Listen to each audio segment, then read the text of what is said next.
یہ آیت کریمہ اپنے دامن میں اتنی روشنی اور اتنی جامعیت کے ساتھ دین کا خلاصہ ہمارے سامنے رکھتی ہے کہ ہماری روحیں وجد کرنے لگ جاتی ہیں۔ تو ارشاد فرمایا، بے شک اللہ حکم دیتا ہے عدل کا، احسان کا اور قرابت داروں کے ساتھ حسن سلوک کا، اور منع کرتا ہے بے حیائی سے، منکرات سے اور سرکشی اور تمرد سے۔ اور یہ اس لیے فرما رہا ہے کہ تم نصیحت پکڑو تاکہ تمہارے سینے ہدایت کے نور سے روشن ہوں اور منور ہوں۔ حضرت حسن بصری رضی اللہ تعالی عنہ فرماتے ہیں کہ اس آیت کریمہ میں اللہ نے کسی بھی امر خیر کو چھوڑا نہیں ہے، ساری خیر اس کا خلاصہ بطور حکم ہمیں ارشاد فرما دیا، اور پھر فرمایا کہ اللہ تعالیٰ جل شانہ نے کسی برائی کو نہیں چھوڑا جس سے ہمیں منع نہ کر دیا ہو۔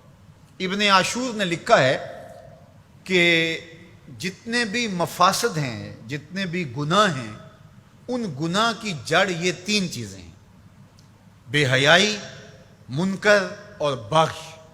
اور ان تین چیزوں سے منع کر کے گویا سارا راستہ بند کر دیا گیا گناہ کا اور برائی کا، اور تین چیزوں کا حکم دے کر کے خیر کے سارے راستے کھول دیے گئے۔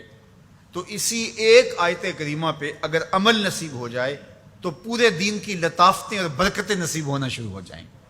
تو تین چیزوں کا حکم دیا کرنے کا: ان اللہ یامر بالعدل، بے شک اللہ عدل کا حکم دیتا ہے، انصاف کا حکم دیتا ہے۔ اگر تم نجات پانا چاہتے ہو تو غصے کے اندر بھی اور سرشاری کے اندر بھی تمہیں عدل سے، انصاف سے کام لینا پڑے گا۔ تو ہمارا دین ہمیں عدل سکھاتا ہے، اور قیامت کے دن 7 اشخاص جن کو اللہ اپنے عرش کا ٹھنڈا سایہ عطا فرمائے گا، ان میں سے پہلا شخص حضور نے ارشاد فرمایا امام عادل، وہ شخص جو عدل و انصاف کرتا ہے، وہ امام، وہ حاکم جو عدل سے امور سلطنت نبھاتا ہے، کل قیامت کا دن ہوگا، کوئی سایہ نہیں ہوگا، اللہ اسے اپنے عرش کا ٹھنڈا سایہ نصیب فرمائے گا۔ روایت میں آتا ہے کہ قیامت کے دن جو بادشاہ ہوں گے، حکمران ہوں گے، ان کے ہاتھوں میں ہتھ کڑیاں ہوں گی، اور ان کو یوں میدان حشر میں لایا جائے گا۔ اگر انہوں نے عدل کیا ہوگا تو وہ ہتھ کڑیاں ٹوٹ جائیں گی اور انہیں جنت بھیج دیا جائے گا، اور اگر انہوں نے عدل و انصاف نہیں کیا ہوگا تو ان ہتھ کڑیوں کے ساتھ ان کو جہنم میں دھکیل دیا جائے گا۔ ہمیں عدل کرنے کی تلقین کی گئی۔ ملکوں کے اندر طمانینت، سکون اور قرار عدل کے ذریعے سے آتا ہے۔ ایک عربی کا مقولہ ہے، الملک یدوم بالکفر ولا یدوم بالظلم۔